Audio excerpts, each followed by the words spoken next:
Salut les amis, alors aujourd'hui nouvelle vidéo qui va parler des carrés potagers. C'est bientôt la période pour faire les semis. Moi je démarre les semis environ, voilà, cette année je vais démarrer un peu plus tôt, vers mi-février. Donc voilà, je vais vous montrer un petit peu comment je prépare mes carrés potagers, vous expliquer un petit peu comment. Donc à la base, bon, carré potager, donc pour ceux qui connaissent pas le principe, des planches de bois là, de contreplaqué, enfin, des planches de bois de pin qu'on fixe. Voilà, on crée un rectangle ou un carré de la dimension qu'on souhaite. Je crois que les planches font 25 cm de haut. Et donc voilà, ça nous crée des carrés potagers qui créent en fait, on va dire, une terre qui est beaucoup plus fertile que sur une terre qui est comme ça, qu'il faudrait un petit peu retourner, aérer, tout ça. Bon, elle est pas assez riche en minéraux, etc. Donc on crée des carrés potagers. Qu'est-ce que je mets dans mes carrés potagers? Je mets une couche de terreau. Alors le terreau, pas besoin d'acheter du terreau végétal, je sais pas quoi, à 50 euros le sachet. Moi j'ai acheté du terreau à Super U à, je crois, à 3 euros le sac de 50 kilos, un truc comme ça. C'est du terreau, il n'y a pas à se faire chier à prendre de la marque ou un truc. Enfin ça c'est du bullshit, c'est vraiment de la connerie. Donc moi j'achète du terreau à 3 balles là, les 50 litres. J'ai acheté une bonne trentaine de sacs de terreau je pense, pour remplir ces carrés potagers. Donc la longueur, pour information, je crois que j'ai 1,50 m de large, ou 1 mètre de large sur 2 mètres, 2 mètres de long à peu près. Et donc je mets quoi? Donc je mets une couche de terreau, à peu près 10 cm, puisque de toute façon avec le temps et les intempéries etc ça se tasse énormément. Donc je mets bien 10 cm. Ensuite je mets du carton. Alors le carton, toujours bien de préciser le carton qui n'est pas peint. Vous savez, des fois vous avez du carton qui est peint en rouge ou en blanc, etc. C'est des jets d'encre qui font dessus. À ne surtout pas utiliser ça. Ça va polluer votre carré potager. Donc il faut prendre uniquement du carton. Alors là, vous allez voir, j'en ai un petit peu ici. Voilà, du carton comme ça. Marron comme ça, brut. Donc je mets une couche de carton partout. À quoi sert le carton? Alors, le carton, toujours bien de le mettre en hiver, quand il pleut, quand il fait pas beau, etc. Puisqu'il va se décomposer beaucoup plus facilement. Et en fait, le carton va nourrir les vers de terre. Les vers de terre qui sont excellents pour notre terre, puisqu'ils apportent des minéraux qui vont nourrir notre terre, et ensuite qui vont nourrir nos légumes pour le potager. Donc je fais une couche de carton. Ensuite, je fais une couche de paille. La paille c'est pareil, ça va, avec le temps ça va se décomposer. Également très intéressant d'avoir des crottes de poule à l'intérieur, parce que ça charge tout ça en azote, puisque ça dégage de l'azote, les crottes de poule. Donc c'est super intéressant pour enrichir encore une fois la terre. Donc je mets une couche de paille qui va se décomposer avec le temps. Ensuite je remets une couche de terreau. Je peux compléter parfois avec mon compost que j'ai ici. Vous allez voir. Voilà, ça c'est mon compost. Donc c'est tout ce qui est déchets de légumes. Alors bien entendu, j'évite de mettre les agrumes, hein. C'est pas bon pour la terre, ça se décompose pas bien, les écorces d'agrumes, hein, tout ce qui est citron, orange, pamplemousse, etc. Donc à éviter. Je mets les œufs, les coquilles d'œufs, ça peut marcher aussi quand je les donne pas aux poules. Et puis tout ce qui est légumes, je mets tout là dedans. Donc ça me fait un compost que je laisse dedans à peu près. Ça dépend en fonction des températures qu'il fait à l'extérieur. Ça dépend de pas mal de paramètres.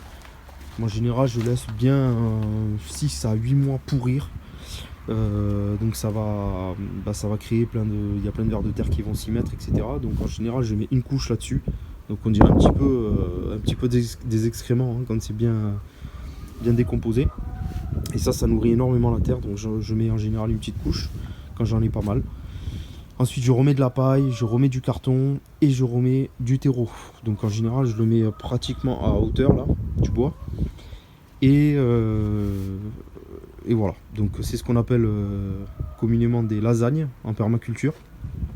Honnêtement, il n'y a qu'avec cette méthode là que j'ai réussi à avoir un énorme rendement. On n'est pas non plus, voilà, hein, on n'est pas sous serre, etc. Mais j'ai eu quand même un plus gros rendement qu'avec une butte de terre. Vous voyez ici là, c'était le reste de l'ancien butte de terre qui était tout le long. J'avais fait une grosse butte de terre. Ça m'avait pris une énergie folle.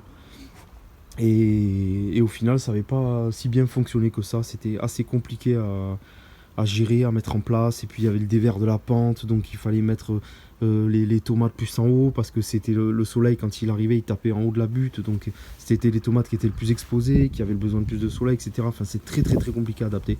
Tandis que là, on est sur une seule pente, j'allais dire du plat. Et donc à ce moment-là, on peut mettre un petit peu tout et n'importe quoi, des tomates, des poivrons, etc. Bien entendu, adapter les légumes en fonction de votre climat. Alors comme vous le savez, moi j'habite dans le sud-ouest de la France, donc il fait quand même relativement beau. Il fait pas aussi beau et aussi chaud qu'à Marseille où j'habitais avant, mais il y a cette petite humidité qu'il y a ici qui est ultra intéressante parce que je peux faire pousser, je pense, plus de légumes. Parce qu'à Marseille c'est quand même assez aride, la terre elle est très sèche, elle est très peu nourrie en vers de terre, etc. Je le sais parce que on faisait un petit peu de potager quand j'étais chez ma mère étant plus jeune. Et ça poussait, mais quand il y avait des grosses chaleurs, etc., ça coupait la croissance des plants de légumes et c'était assez compliqué. Donc toujours pareil, s'adapter à votre climat, c'est primordial. Voilà, donc je fais des lasagnes. En général, je commence à les faire à la fin de l'été. Quand j'ai plus de légumes, hein, quand les plantes de tomates m'ont donné toutes les tomates. Là cette année il a fait doux jusqu'à facilement je crois mi-octobre. Donc j'ai pu ramasser encore les dernières tomates jusqu'à mi-octobre. J'avais mis quelques photos sur mon Facebook pour ceux qui ont vu les photos de tomates que j'avais ramassées. J'ai fait du coulis de tomates, j'ai fait de la confiture de tomates vertes, etc. Donc voilà, j'ai attendu le dernier moment qu'il n'y ait plus du tout aucun légume, aucun fruit. Et à ce moment-là, j'ai arraché les derniers plants. Et j'ai commencé à refaire mes lasagnes. Donc je ne retourne jamais la terre. Jamais. Puisqu'à l'intérieur, je vous explique pourquoi, il y a des organismes, comme les vers de terre par exemple, puisque c'est des organismes qui sont quand même assez intéressants. Organismes vivants. Et à partir du moment où on retourne la terre, on les expose à l'air libre. Et donc c'est pas top pour eux. Parce que déjà dans un premier temps, ils peuvent se faire bouffer par les oiseaux. J'ai énormément d'oiseaux ici. Qui bouffent des vers de terre, donc si vous mettez des vers de terre à nuit, ils vont se faire bouffer, donc c'est pas bon pour votre terre. Les autres insectes dans la terre également, et puis la terre elle s'organise toute seule, quoi. Je veux dire, elle se gère toute seule avec les insectes qu'il y a dedans, les vers de terre qui créent des petits trous un petit peu partout, des petits canaux, etc. C'est ce qui permet d'enrichir la terre. Donc voilà. Vous voyez là par exemple, j'avais tout recouvert de terre. Ici là, il y avait quoi? Il y avait de la coriandre, je crois, du persil, là c'est de la ciboulette, etc. J'avais tout recouvert sans retourner. Et regardez, ça repousse. J'ai la ciboulette qui repousse alors qu'on a eu des températures, on est descendu ici jusqu'à je crois jusqu'à moins 2 degrés, moins 3 degrés même, et la ciboulette repousse alors qu'il n'y a même pas de serre, elle n'est même pas protégée. Donc comme quoi la terre elle est bien riche et elle a tout ce qu'il lui faut. Donc voilà, donc je fais ces lasagnes dès que j'ai fini l'été. Donc là vers mi-octobre j'ai commencé à les faire. Comme vous voyez, ça s'est un petit peu affaissé. Là vous allez me demander pourquoi il n'y a pas de paille, parce que j'en avais pas assez. Parce que j'utilise la paille que mes poules elles ont dans le poulailler, hein. Donc tout est recyclé. Donc voilà, en fonction, chaque fois que je change la paille des poules, je la mets ici, je fais un tas, et puis ensuite je la dispose sur mes carrés potagers, comme je la dispose sur cette mini butte de terre que j'avais gardée pour pouvoir planter encore, parce que j'avais envie de garder une petite butte de terre pour continuer à tester cette technique et l'améliorer, etc. Et puis ça me crée aussi une sorte de compost aussi un petit peu géant là, donc c'est plutôt pas mal. Donc je fais ces lasagnes fin de l'été comme je vous l'ai dit, et ça a le temps de nourrir la terre, de se décomposer doucement, lentement, de nourrir tous les insectes, toutes les bestioles. Et quand j'arrive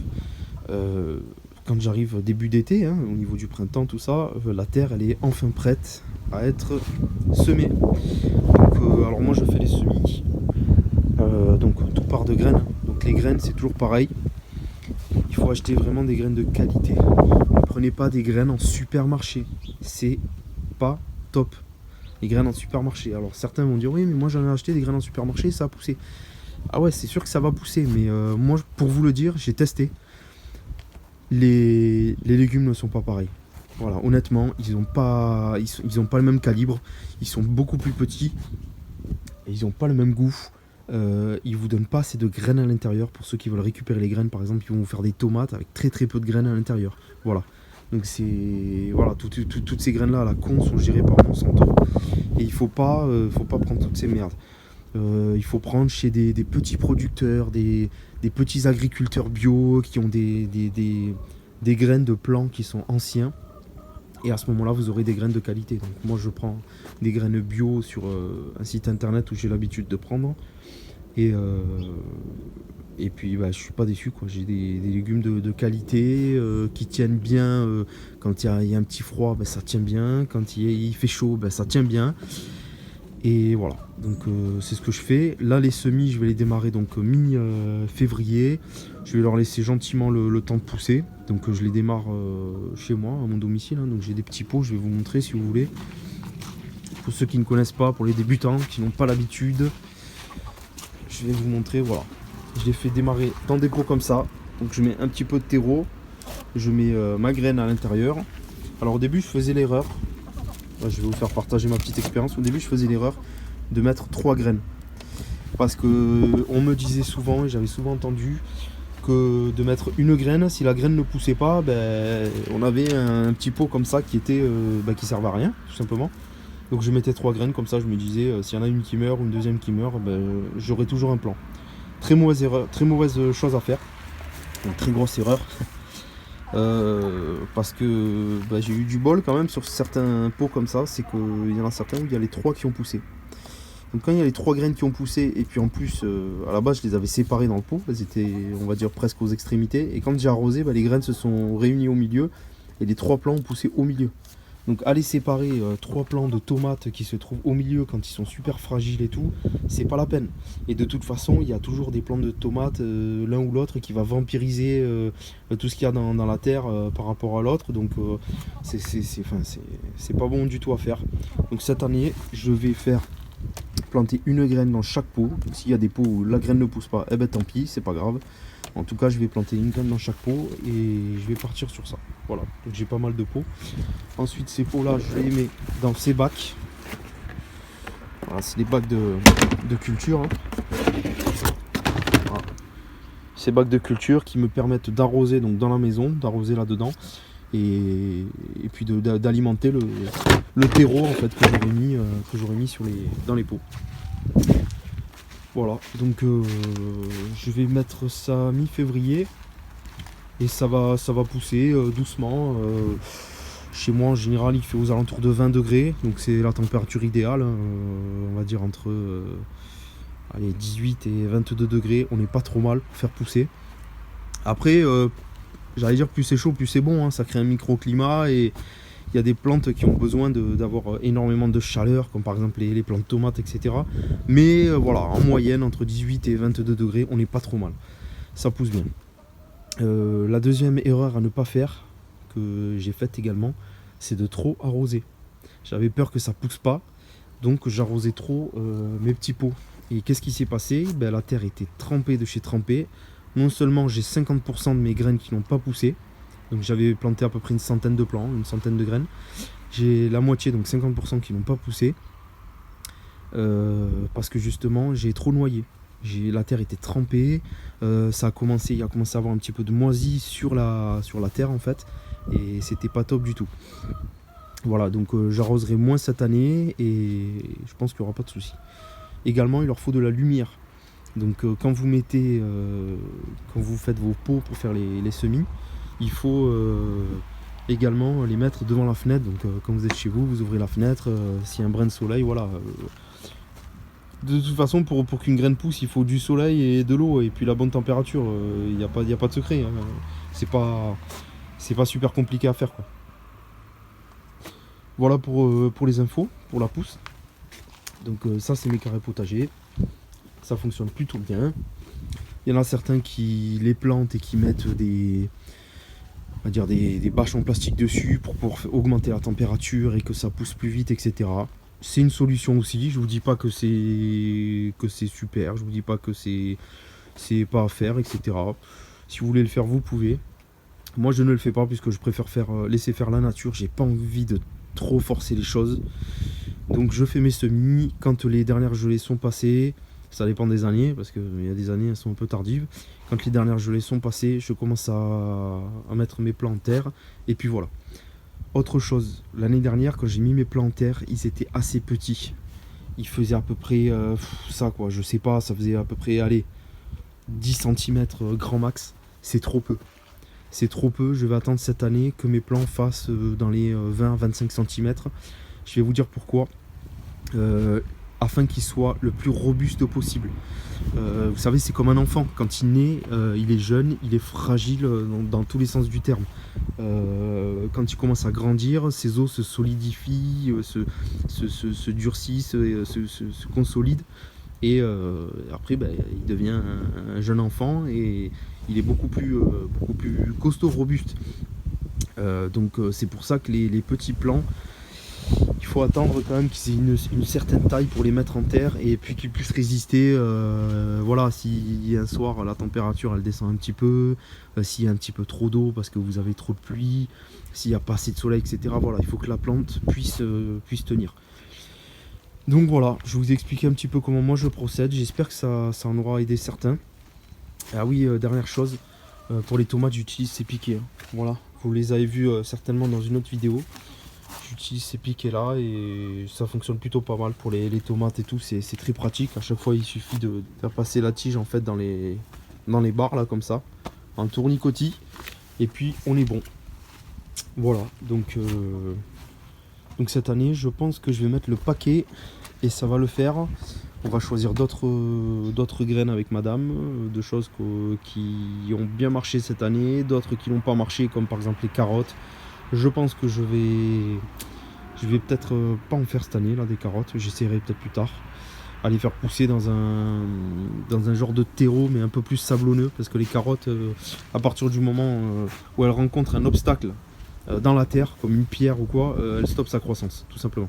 Donc c'est pour ça que c'est bien de le faire pousser dans soit des carrés potagers, soit des buttes de terre qui sont assez sablonneuses, voilà, qui a du sable et qui est pas de grosses pierres, qui puisse arrêter sa croissance. Voilà, là il y a la menthe qui pousse plutôt pas mal. Regardez-moi ça, elle est magnifique. Voilà, magnifique. Alors à savoir la menthe, pour pouvoir avoir une belle menthe comme ça, il faut tout simplement couper là. Quand ça monte trop, il faut couper à cet endroit là et ça va créer d'autres branches sur les côtés et c'est ce qui va permettre d'étoffer la menthe.